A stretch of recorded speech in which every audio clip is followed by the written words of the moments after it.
তিনি সবার কাছে পরিচিত, তিনি একজন ভিপি। কিন্তু কালকে যেভাবে তার উপরে এই যে সেনাবাহিনী হামলা করলো, সরাসরি সেনাবাহিনী কি তাকে চিনে না? সে তো একটা দলের প্রেসিডেন্ট, সেই হিসেবে তো তাকে ন্যূনতম রেসপেক্ট করা দরকার ছিল।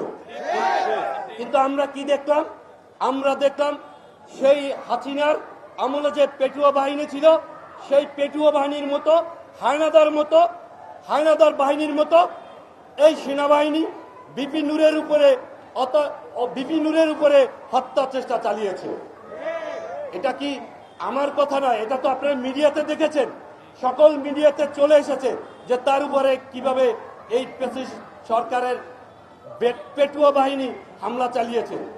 আচ্ছা, আপনাকে একটু মনে করে দিতে চাই, আপনারা জানেন যে 2019 সাল ডাকসু নির্বাচনের পরে 2019 সাল 23শে ডিসেম্বর আমাদের উপরে ফ্যাসিস্ট হাসিনা, খুনি হাসিনা, যে এখন এই মুহূর্তে পালিয়ে বেড়াচ্ছে, সেই হাসিনার আমলের ডাকসু নির্বাচনে সাধারণ শিক্ষার্থীদের ভোটে তিনি ভিপি নির্বাচিত হয়েছেন।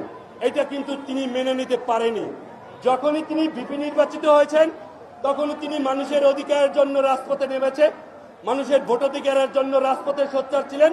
এই জন্য তাকে থামিয়ে দেওয়ার জন্য সেই ডাকসুতেও মুক্তিযুদ্ধ মঞ্চ নামে একটি সংগঠনের দ্বারায় হত্যা চেষ্টা চালিয়েছিল। সেই হত্যা চেষ্টায় আমি আমিনুর সহ এবং আমাদের ছাত্র বাইরে সহ সেখানে ঢাল হয়ে দাঁড়িয়েছিলাম। সেই ঢাল হয়ে দাঁড়িয়েই আমার মাথায় সঞ্জিত অস্ত্র দিয়ে বাড়ি দিয়ে আমাকে ওখানে অজ্ঞান করে ফেলে এবং আমি লাইফ সাপোর্টে চলে যাই। বন্ধুগণ, সেই দিনগুলো তো আমরা ভুলে যাইনি, কিন্তু সেটি ছিল একটি ফ্যাসিস্টের আমল। সেই ফ্যাসিস্টের আমলকে সেদিন থেকে আমরা প্রতিজ্ঞা করেছি, রক্ত যখন দিয়েছি রক্ত আরো দেব, কিন্তু এ দেশের মাটি থেকে এই ফ্যাসিস্টকে মুক্ত করে ছাড়বো ইনশাআল্লাহ। এবং সেই প্রতিজ্ঞায় আমরা ইনশাআল্লাহ আল্লাহর রহমতে আমরা সেই প্রতিজ্ঞায় সাকসেস হয়েছি। এখন আমার কথা হচ্ছে, তখন তো আপনারা দেখেছেন যে তখন পেটুয়া বাহিনী কারো কথাই কোনো মূল্যায়ন করতো না, কোনো নেতাকেই কোনো মূল্যায়ন করতো না। যেমন গয়সর দাস শুরু করে বিএনপির ভাইস চেয়ারম্যান গয়সর দা এবং জয়নাল আবেদিন ভাই সহ আপনারা দেখেছেন তাদের সিনিয়র নেতাদেরকে কিভাবে রাস্তায় ফেলে পিটিয়েছে। সেটা ছিল একটি স্বৈরাচার শাসন। এখন আমরা কার আমলে বাস করছি বন্ধুগণ?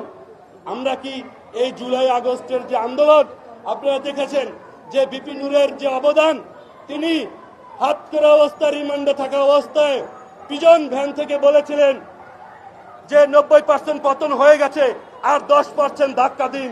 সেই 10% ধাক্কা জনগণ দিয়েছে এবং তার কথা রেখেছে। সেই 10% ধাক্কায় উজ্জীবিত হয়েই সারা দেশের মানুষ রাস্তায় নেমে এসেছিল। সেটা কি আমরা ভুলে গিয়েছি?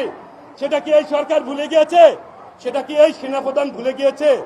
একজন সেনাপ্রধান হয়ে আমরা জানি যে আইন শৃঙ্খলা বাহিনীর ভিতরে সেনাবাহিনী একটি সুনামধন্য সংগঠন, সুনামধন্য বাহিনী।